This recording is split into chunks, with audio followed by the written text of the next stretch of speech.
Terry Kieffer with Plastics Unlimited. And I'm Nancy Kieffer, Vice President of Plastics Unlimited. Travis Kieffer, Head of Operations. My name is Dakota Kieffer. I am Director of Sales and Marketing.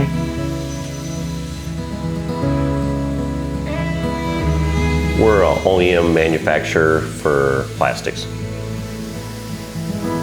Plastics Unlimited manufactures large panels for large OEM equipment like John Deere, Polaris, Harley-Davidson, and also material handling trays. One example would be an Oral-B toothbrush tray. We'd manufacture a tray that would hold the toothbrush in the manufacturing facility from where it gets started to finish. So it'd be a work in progress tray. Plastics Unlimited was started by Terry and Nancy Kieffer in 1993 in a shed on their family farm. They started farming during the farm crisis of the early 80s. You know, that was a good time to start farming if you didn't want to farm very long, is what I always said. It was a very difficult time for farming, and basically that's the first time when a lot of people got another job off the farm. Before that, it was very uncommon. So times had really started changing that way, and we felt like we had to in order to basically save the farm. We started with very little and stuff, so we were working multiple jobs. You know, we were farming and working also at Pacific Coast Feather in Maquoketa. Terry and Nancy had worked their way up to management positions and still managed to find time to farm and raise livestock. But they wanted to start a family, and they wanted to raise their family on the farm. So they looked at starting a business of their own. One thing that we could have done was, to take a seriouser look at like corporate farming, and to where we, go out and rent acres, offer $5 an acre more than somebody else. And, at that time, things were tight. Everybody else was hustling that way too. And I knew what a lot of people thought of the people that were doing that. I guess I didn't want to be like that with my neighbors, and I wanted something with expertise also. That my neighbor didn't have to just look and all he needed was a chop saw, a little Lincoln welder, and he could compete with us basically and stuff. Terry and Nancy found a plastic thermoformer at an estate auction. The machine was being sold with a Rolodex full of client names. When we started the plastic business, we were actually very lucky. We just found an ad in the paper, so we just basically pulled it into our machine shed, and at that time the machine shed wasn't even cemented. Pulled it in, and basically we just started learning. But we didn't quit farming. We still had livestock, we still had land, and I had another job. And we just started very slow, and there was nothing. I mean, we did the sales calls, we did everything. When we bought the machine, there was a Rolodex that was advertised with it, with contacts, but the business had not been in existence for 2 years, which we did not know. I remember sitting at the kitchen table and calling them, and I mean, basically they're just like, we found another supplier. That's been over 2 years. And after you kept hearing that, that was scary, because that was reality there. You knew you were gonna just basically start with nothing. Coming up with the customers, that was always the hard part. Still is today. It really, the sales is the tough part of the business. Years ago, though, we really appreciate the customers that did take a chance with us, because basically we had no track record. We just had to prove ourselves. And there's a lot of times, not every project in the beginning we made money on, but it was to get that customer. A thermoforming company wasn't the only addition to the farm. Right around the time they started their business, Terry and Nancy had 2 sons and a daughter. Just like any other farm kids, the 3 grew up helping out around the farm. This included helping out at the factory. We just treated it like a farm. The school bus dropped the kids off at the business, and when they got out of school, they've helped since they've been little. And we couldn't have done it without them, really. I mean, they were a huge help early on. We were working, but I mean, it was still time with your parents. Even like they said, going out to California and tearing down a thermoformer, doing that kind of stuff. You're always still together. So it was, just pretty much like on the farm as well. We still did farming. When the kids were young, they were trusted workers. By the time they graduated from high school, Dakota and Travis had 10 years of experience in plastics industry. Things were going well for the Kieffer family. That is until the recession of 2008. We were on the road, we were coming back from a conference, and I'll never forget that either. We got the call, and basically it was one of our largest customers at the time, and they said, "We're stopping production with you." They had no intentions of paying us for anything. And, we were just shocked and just didn't know what to do. And, we thought about suing. We've never done that before. Basically, their response was, "You're one in many. You're the small fish. Go ahead and try it. Ain't gonna do any good." So, again, that was really reality, and that was really hard. We had to let employees go. And, being a family-owned business, the effects that it's gonna have. That's one thing that we have always taken to heart. I mean, we know what it is when you on the good for hiring someone and on the bad for letting someone go. You know the effects that it's gonna cause.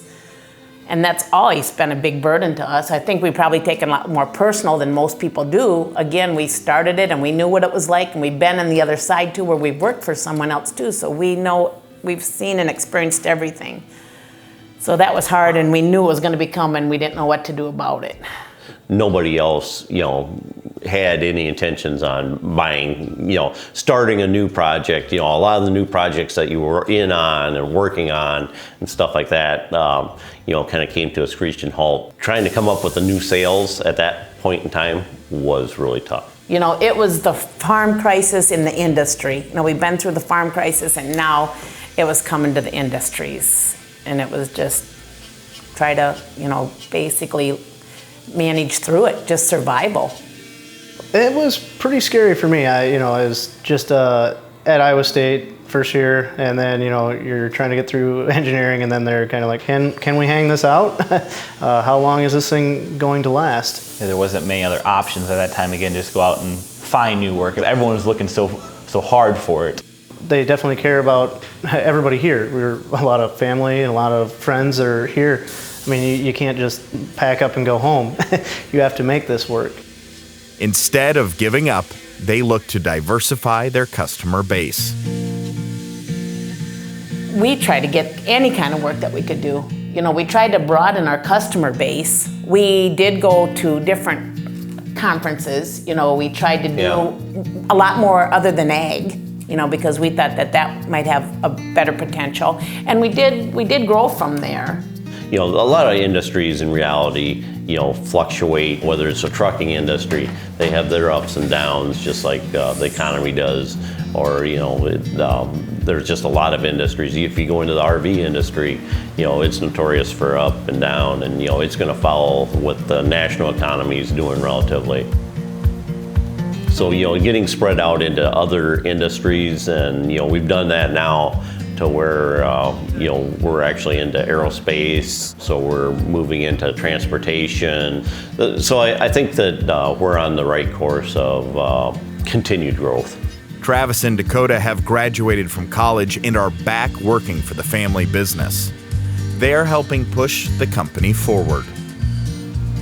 I feel like we're very grateful that our sons do want to be a part of the business. We were invited to a seminar a couple years ago, and I was probably one of the younger people that was there.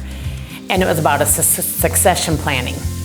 And it was really disheartening and very sad to see so many business owners, they wanted to get out of the business and nobody wanted to take it over. And they wanted to keep it local. They wanted to keep the employees their jobs.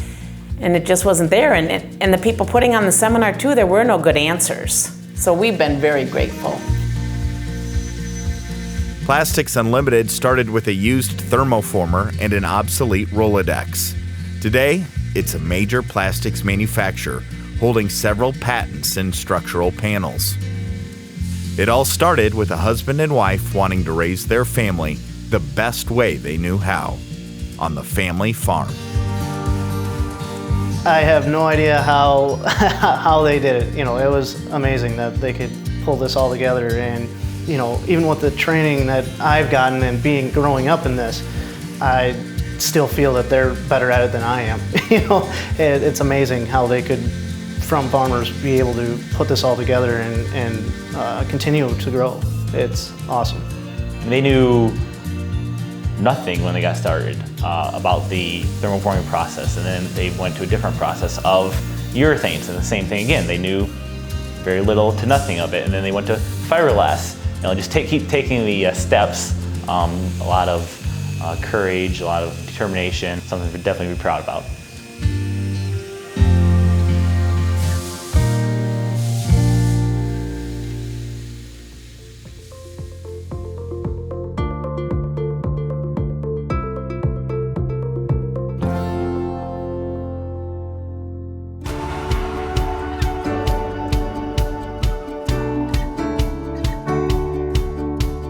Today, technology plays a major role in agriculture.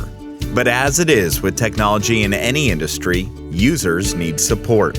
For farmers, that sometimes means technicians need to travel from miles away to fix a problem. That is where Casey Niemann and his app Agrisync comes in.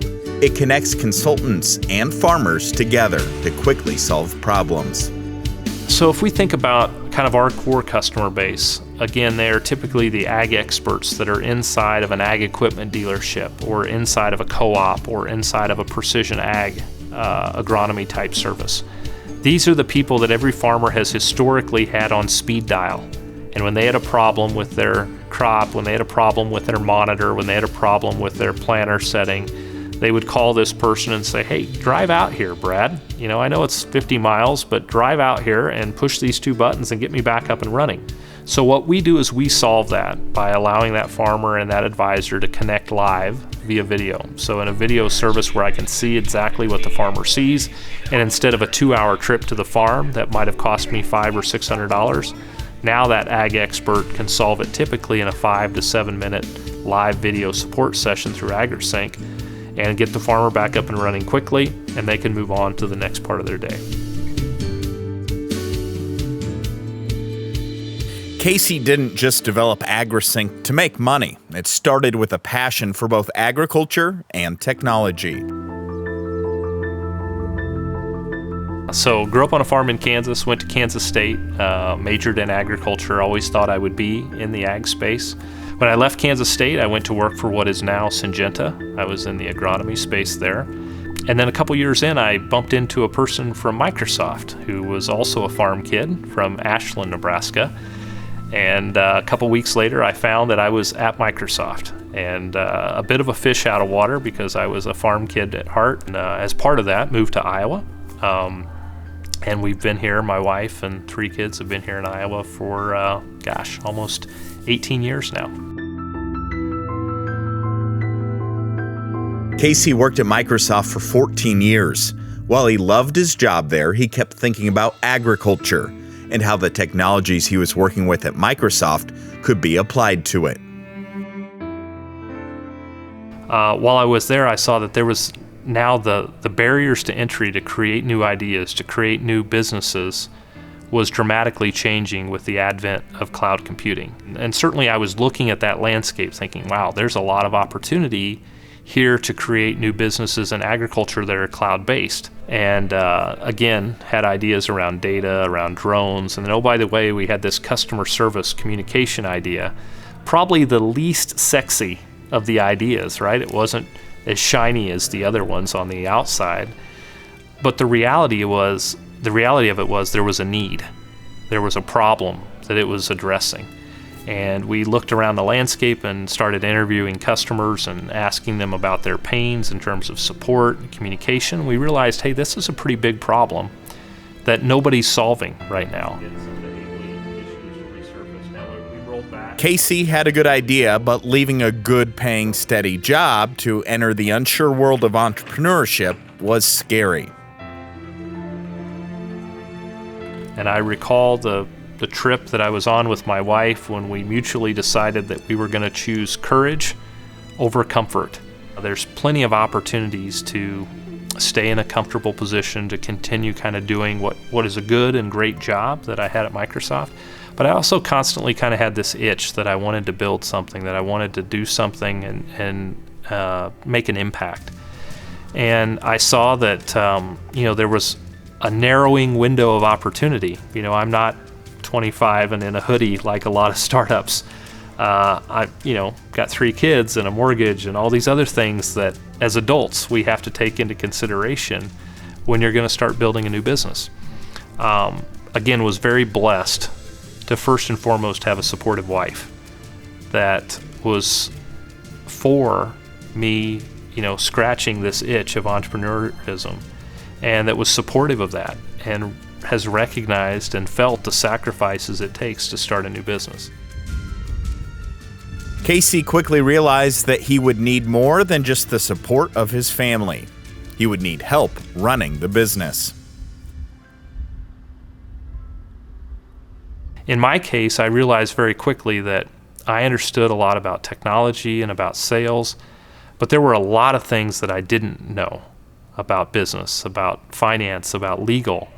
And so I quickly started thinking, who do I know that I could invite in as a business partner that could really help me transform an idea into a business? And I recalled back to a good friend of mine in college, Jared Westfall, who had gone off to law school and then had become outside counsel and then CEO of another startup. And Jared was making a transition out of that startup and doing some consulting. And I said, hey, come help me get Agrisync moving. With Jared on board, the two partners launched Agrisync. But that first year of business was much harder than Casey had expected.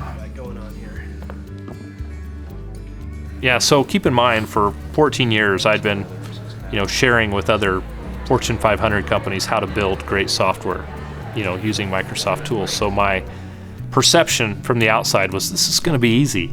And it was so not easy, right? It was hard. And I think for every startup, just recognizing that it will probably take twice as long, it will probably cost twice as much as what you anticipate. Even if you happen to have, coming into it, some experience in that space as I did. And so I will say that first year was humbling. I learned a lot about what not to do.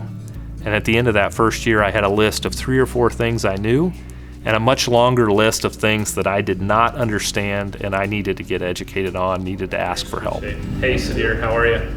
Just now we rolled back on that Ably build. Okay. Version 1 of a product is just that, version 1, right? It's an opportunity to listen, to learn.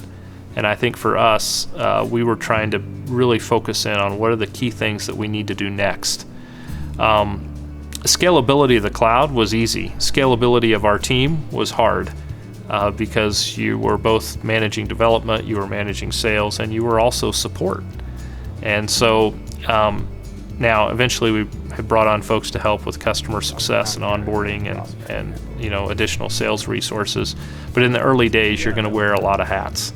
And especially the first year for us, long hours, and it was taxing. Agrisync is in a vertical market, meaning it focuses on the needs of a specific group of people within an industry. In the case of Agrisync, they focus on farmers. Casey says that having a good network from his days at K-State and Syngenta was key to their success. There's several videos out here. There's actually probably, but there was one in here.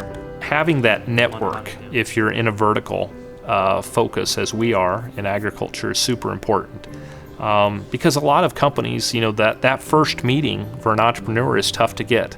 I used to always laugh in the fact that, getting that first meeting when I was at Microsoft was pretty easy because I had Microsoft in my title. Most people would, just for the entertainment value alone, take a meeting with a Microsoft or a Google or an Amazon, right? But when you're a startup and you have zero name recognition, getting that first meeting with a customer is going to be largely probably a referral from your network. And again, Jared and I have been fortunate that we have been able to get in front of some of those early key customers to get feedback on our service, and hope many of them have since become customers and really good advisors to us. But if you're going to do a vertically focused approach, leveraging your network is key. And I can't stress enough the value of the network and the support of entrepreneurs here in our state in Iowa, especially in agriculture, an industry that we recognize is core to our overall economy. Even though Agrisync is only a few years old, Casey and his team are seeing a lot of success. Casey attributes a lot of this success to receiving help from others. I think I've learned first and foremost, that entrepreneurship takes perseverance, and that you've got to be really committed and willing to make the sacrifices in order to see things through. And so for me, doing something in agriculture has really helped me in that regard. I've also learned that having that great supporting cast, starting with your family and your spouse and your faith and your friends around you, having that supporting cast for me has been super important and really allowed us to, again, persevere through the good times and the bad times, because there will be ups and downs as an entrepreneur. If you're an entrepreneur, there can be a sense of isolation sometimes, especially in the early stages of it. And it's important to be proactive with your network, whether it be mentors or just other good people that can bring energy to the table and give you feedback. And so I encourage people to participate in networking events. We've got a great startup community here in central Iowa, but you have to be proactive about that. The world typically won't seek you out. You've got to be willing to put yourself out there and to meet some people and to get feedback. Sometimes I see people that are working on something and they're holding it so close to the vest. That's typically not productive. I encourage people, if you've got a great idea, get some feedback on it. Get it in a group. Most people want to help you succeed. And, the sooner you kind of force that network, that communication, the better off you are. Casey grew up a Kansas farm boy, but his passion for agriculture and his knack for networking has led him to be an Iowa entrepreneur. What I think is interesting about Iowa is there's this collective collaboration. So it's not just one group, if you will, but there's this group of kind of entrepreneurial cheerleaders, if you will, that are out there that want you to succeed, that want you to build a business in Iowa. And I still tell people all the time, if you were going to build an ag tech company, if you're going to build an ag technology firm, there is no better place on the planet to do it than in central Iowa, because you've got ready access to your customers, you've got a great supporting cast of business consultants, of other entrepreneurs and mentors, and you've got a state that wants you to succeed, that wants to encourage that type of business in our state.